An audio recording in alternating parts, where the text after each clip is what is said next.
Ancora richieste di aiuto ai governi nazionale e regionale da parte dei sindaci dell'Agrigentino in favore dei propri comuni colpiti dal maltempo.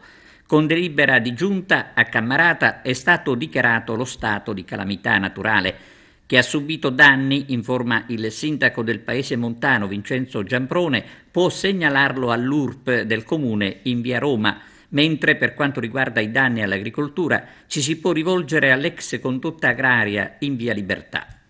Per presentare le istanze i cammaratesi interessati hanno tempo fino al 20 novembre. Altro comune che ha deliberato lo stato di calamità naturale è Santo Stefano di Quisquina, dove gli eventi alluvionali hanno interessato la viabilità con chiusura forzata di diverse strade.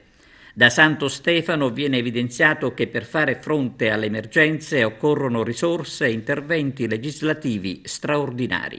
Il sindaco del paese, Francesco Cacciatore, ha inoltrato una lettera alla direzione regionale dell'ANAS e al Genio Civile di Agrigento riguardo al ponticello della statale 118 che attraversa il vallone Mannerazza.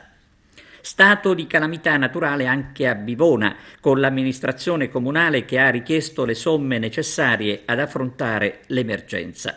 A Bivona molte contrade sono isolate con gravi danni per le aziende agricole, danni in particolare per la produzione della pesca, frutto che da sempre rappresenta un vanto per Bivona.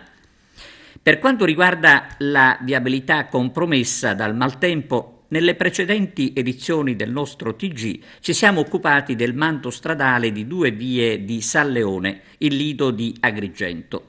Gli operai hanno rimosso il fango dalla via Gela, ma stranamente non sono intervenuti per ripulire dai detriti il viale dei Giardini, a pochi passi dal punto di via Gela dove ieri hanno lavorato gli operai.